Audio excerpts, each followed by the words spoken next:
लग रहा था कि नीचे किसी हॉल में या कहीं पर नीचे कार्यक्रम हो रहा होगा, लेकिन जहां मैं देख रहा हूं बिल्कुल एकदम पिन ड्रॉप साइलेंट, और सारे के सारे लोग इतने विद्वान। सौजन्य जी को फटाफट बोल दी अपना भाषण।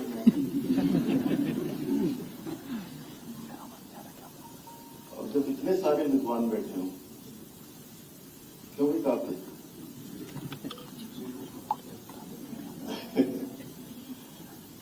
तो उनके सामने ज्यादा बोलना नहीं चाहिए, क्योंकि मैं लंबे समय से, शायद मैंने 10 साल तक विश्वविद्यालय में पढ़ाई करी है। मैं लखनऊ विश्वविद्यालय का स्टूडेंट रहा हूं और विश्वविद्यालय के बहुत सारे कार्यक्रमों में रहता था, क्योंकि एक घर परिवार के बाद सबसे ज्यादा अगर काम करने का अवसर कहीं मिला, कहीं सीखने का अवसर मिला, तो वो यूनिवर्सिटी के कैंपस में मिला। तो मैंने महसूस किया कि जब इतने सारे विद्वान बैठे हों तो उनके सामने कोई बोलना नहीं चाहता है। सच है कि नहीं, ये बताइए आप खुद। क्यों प्रोफेसर पंत साहब, बताइए आप।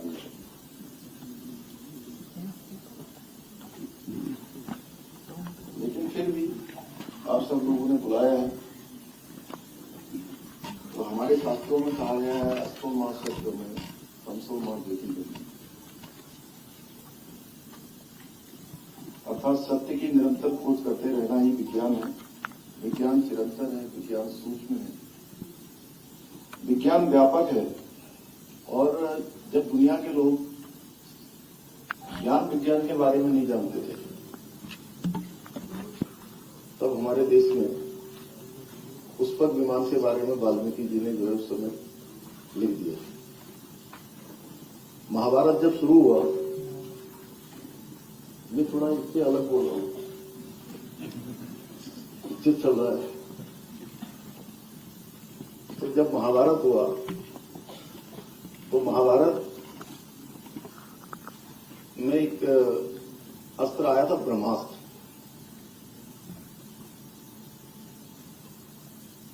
वो आप जो हमारे ऋषि, कहने का तात्पर्य है कि जो हमारे ऋषि मुनि, जो वैज्ञानिक उस समय के जो हमारे ऋषि मुनि थे, वो केवल बात नहीं करते थे।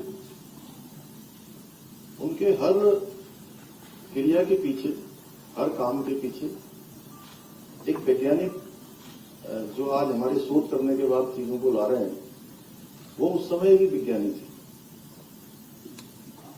इसलिए तो उन्होंने ब्रह्मास्त्र दिया। जैसे आज परमाणु है तो उस समय ब्रह्मास्त्र था, इससे परमाणु सब समाप्त कर देता है। वैसे ही जो है आज उस समय में जो है ब्रह्मास्त्र होता था। ऐसे अनेकों उदाहरण हैं। जब हम आज शिक्षा पद्धति की बात करते हैं, मैं हमारे देश के यशस्वी प्रधानमंत्री मोदी जी का अभिनंदन और धन्यवाद करना चाहता हूं कि वो नई शिक्षा नीति लेकर आए हैं। और नई शिक्षा नीति हमारे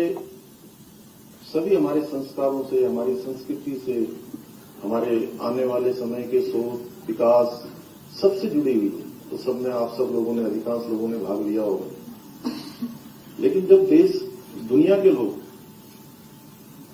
जब शिक्षा के बारे में भी नहीं जानते थे, शिक्षा पद्धति तो बात की बात है, शिक्षा के बारे में नहीं जानते थे, तब हमारे देश के अंदर नालंदा और तक्षशिला जैसे विश्वविद्यालय होते थे।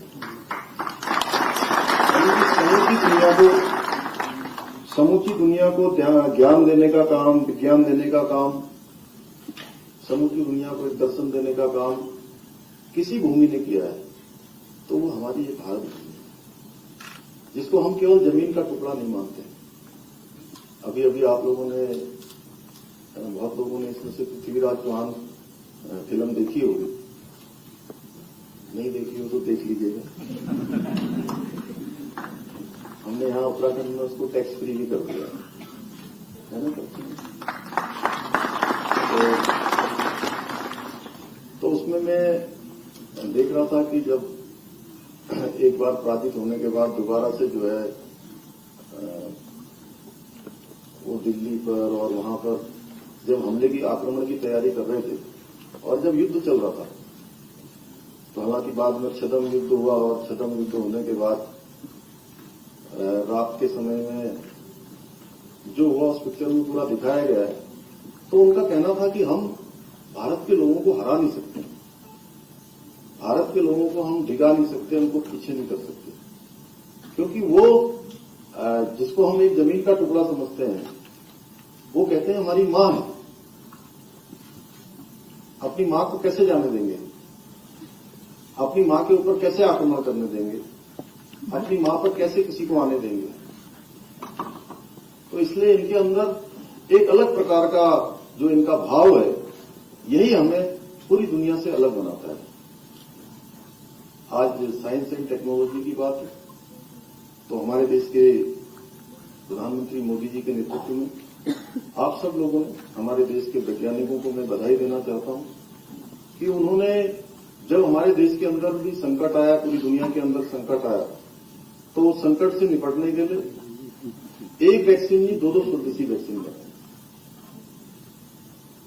और पूरे दुनिया का सबसे बड़ा मेगा वैक्सीनेशन अगर कहीं चला है तो हमारे देश के अंदर एक वैक्सीन लगाई गई, दूसरी वैक्सीन लगाई गई, फिर तीसरी वैक्सीन बूस्टर डोज के रूप में लगाई जा रही। और जिसको लेकर, जिसके बारे में मैं कह रहा हूं, ज्ञान के बारे में, विज्ञान के बारे में, शिक्षा के बारे में, शोध के बारे में, अनुसंधान के बारे में, तो दुनिया के लोग सोचते हैं कि वो अपने ही देश के लिए जी रहे हैं। हमारे यहाँ की जो कल्पना है, हम कहते हैं कि अयम निजम परोवेति गणना लघु चेतसाम उदार चरित्रा नाम वैसुदैवम तो कुटुंबकम। ये तेरा है, ये मेरा है, ये छोटा है, ये बड़ा है, ऐसी बातें छोटे चित्त वाले लोग करते हैं। जिनका हृदय उदार होता है, जिनका मन बड़ा होता है, उनके लिए तो सारा संसार अपना घर है, सारे संसार के लोग अपने हैं। और इस मूल भावना को हमारे देश के यशस्वी प्रधानमंत्री मोदी जी के नेतृत्व में भारतवर्ष में जो हमारी संस्कृति रही है, सनातन संस्कृति, जो पहले भी थी, अब भी है और आगे भी रहेगी, जो न नई है न पुरानी है, नई भी नहीं है, पुरानी भी नहीं है, जो हमेशा थी, हमेशा है और हमेशा रहेगी, ऐसी संस्कृति की पहचान दी जब दुनिया के अनेकों देशों को जो वैक्सीन भारत के लिए बनाई गई, जो हमारे देशवासियों के लिए बनाई गई, उस वैक्सीन को दुनिया के दूसरे देशों को भी देने का काम होता है। आज कोई क्षेत्र हो, पूरी दुनिया हमारे देश का लोहा मान रही है। भारत का मान सम्मान और स्वाभिमान पूरी दुनिया के अंदर बढ़ रहा है और लगातार पिछले 8 सालों में साइंस एंड टेक्नोलॉजी के क्षेत्र में, और प्रधानमंत्री जी का हमेशा एक कथन रहता है कि टेक्नोलॉजी का इस्तेमाल होना चाहिए हर जगह। कोई भी क्षेत्र हो, उसमें टेक्नोलॉजी का इस्तेमाल होना। एक कार्य संस्कृति देश के अंदर आई है। मैं हमेशा कहता हूं कि एक कार्य संस्कृति आई है, एक कार्य व्यवहार आया है कि अब कोई भी क्षेत्र हो, चाहे वो साइंस एंड टेक्नोलॉजी का क्षेत्र हो, चाहे एडमिनिस्ट्रेशन का क्षेत्र हो, चाहे वो व्यापार का क्षेत्र हो, अब कहीं पर भी कोई शॉर्टकट नहीं है। अब हमको काम करना होगा। और वैसे भी मैं मानता हूं कि जो हमारे यहां पर स्टूडेंट हैं, उनसे भी मैं कहना चाहूंगा कि जीवन में उनको सबको एक संकल्प लेना चाहिए, क्योंकि बड़े लोग हैं, उनको संकल्प लेकर आगे बढ़ गए हैं। जो हमारे नवोदित हैं, जो उदयमान हैं, जिनको देश के विभिन्न क्षेत्रों में जाना है, वो संकल्प लें और उस संकल्प को अपनी शक्ति बनाकर, लेकिन उसमें कोई विकल्प ना आए। हमने भी उत्तराखंड की सरकार के सामने एक लक्ष्य रखा है, विकल्प रहित संकल्प। यानी कि अगर हमारे संकल्पों में कोई विकल्प आ गया तो हमारे संकल्प टूट जाते हैं, हमारे रास्ते हमसे दूर हो जाते हैं, हमारी मंजिल हमसे दूर चली जाती है, हमारे सपने हमसे छिटक जाते हैं या भटक जाते हैं। संकल्प में किसी का विकल्प ना आना ही संकल्प की सपना आने में शक्ति है। और 2025 में हम सीख रहे नए कालखंड में हमने पहले से कुछ चीजों को तय किया है कि ये राज्य हमारा आज हम 22वें साल में प्रवेश कर गए और 22वें साल में हम जहां भी पहुंचे हैं, हमें 25वें साल में हिंदुस्तान के श्रेष्ठ राज्यों में शामिल होना है और इसके लिए हम लगातार काम कर रहे हैं। हमने सभी विभागों से कहा है कि 2025 में जब हमारा सिल्वर जुबली ईयर होगा, जब हमारा रजत जयंती वर्ष मनाया जा रहा होगा, उस समय हम हिंदुस्तान के श्रेष्ठ राज्यों में से हैं, हमारी आदर्श स्थिति हो, तो उसमें हमारे साइंस एंड टेक्नोलॉजी का बहुत बड़ा योगदान होगा, बहुत बड़ा काम होगा। और मैं समझता हूं कि उसमें हमारा साइंस एंड टेक्नोलॉजी का जो डिपार्टमेंट है वो तो काम करेगा ही करेगा। आप सबके जो देश विदेशों के लोग हैं, भारतवर्ष के अनेकों स्थानों पर जो शोध करने वाले हैं, अनुसंधान करने वाले हैं, मैं उन सभी के विचारों को सबको हम आमंत्रित करते हैं। मैं उनका हृदय से अभिनंदन करूंगा, क्योंकि हमने पिछले दिनों इस प्रकार के जो कार्यक्रम है जिसमें सभी के विचार आए, उसको लेकर हमने लगातार काम किया है और विचारों की श्रृंखला बोधिसत्व के नाम से हमने प्रारंभ किया है, जिसमें हम 5 ऐसे विचारों की श्रृंखला आयोजित कर चुके हैं, जिसमें भारत सरकार के हमारे प्रमुख जो वैज्ञानिक हैं, सलाहकार हैं, विभिन्न संस्थानों में काम करने वाले अनुभवी विशेषज्ञ हैं, नीति आयोग के लोग हैं और जिन्होंने पर्यावरण के क्षेत्र में, समाज के क्षेत्र में, अनेकों एडमिनिस्ट्रेशन के क्षेत्र में जिन्होंने अपनी विशिष्टताएं प्राप्त की हैं, जिन्होंने अपने अनुभव प्राप्त किए हैं, उन सबके विचार लेकर हम चाहते हैं कि उनके विचारों को लेकर हम आगे बढ़ें।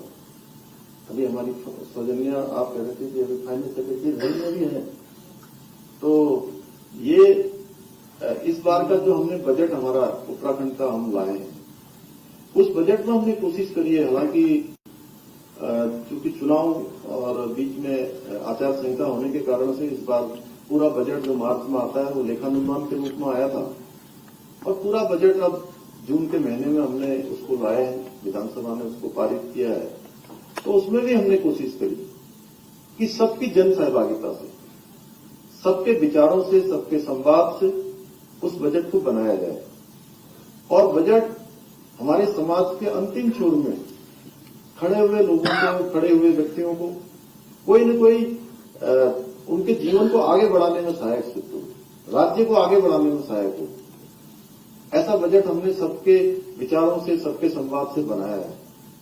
मैं आज के अवसर पर पुनः आप सभी का, जो हमारे अतिथिगण आए हैं, देश भर से आए हुए हैं, मैं उन सबका देवभूमि उत्तराखंड आने पर मैं आपका सबका अभिनंदन करता हूं, मैं आपका स्वागत करता हूं और लगातार जो आपकी 3 दिनों तक ये मंथन चलेगा, मैं इसको मंथन ही कह सकता हूं और इस मंथन से अमृत निकलेगा और वो अमृत हम सबके जीवन को आगे बढ़ाने वाला होगा, हमारे राज्य को आगे बढ़ाने वाला होगा, हमारे देश को आगे बढ़ाने वाला होगा। ये केवल औपचारिक कार्यक्रम न हो। मैं क्योंकि आजकल में सभी जितने भी कार्यक्रमों में मैं जाता हूं, तो जो हमारे प्रेजेंटेशन होते हैं, पीपीटी को वो सबके सब जो है बड़े अच्छे होते हैं, खूब अच्छा दिखाते हैं उसमें, कुछ भी जो है खराब नहीं दिखाते। मैं कहता हूं जो सब अच्छा ही है तो फिर दिखाने की आवश्यकता क्या है। तो इसलिए मैं यहां भी चाहूंगा कि सच में जितने भी प्रतिनिधि आए हैं, वैसे तो आप लोग सब लोग ज्ञानी हैं, विज्ञानी हैं, सब शोध और अनुसंधान करने वाले हैं, लेकिन उसके बावजूद भी ये कार्यक्रम का जो उद्देश्य है वो तभी सार्थक होगा जब इसमें ज्ञान का अमृत निकलेगा और ज्ञान के अमृत से हम सभी को जो है एक पाथवे मिलेगा, एक रास्ता मिलेगा, हमारे अंदर, सबके अंदर एक ऊर्जा, उत्साह, उमंग और मैं कहूं कि एक ऐसा वातावरण तैयार हो कि हम अपने अपने क्षेत्रों में जाकर नए अनुसंधानों के साथ आगे बढ़ें और जो विकल्प रहित संकल्प है उस संकल्प की शक्ति को पहचान कर अपने लक्ष्य तक पहुंचे। इन्हीं बातों को कहते हुए आप सबको अपनी तरफ से बहुत शुभकामनाएं देते हुए और आयोजकों का धन्यवाद करते हुए अपनी वाणी को विराम देता हूं। बहुत बहुत धन्यवाद।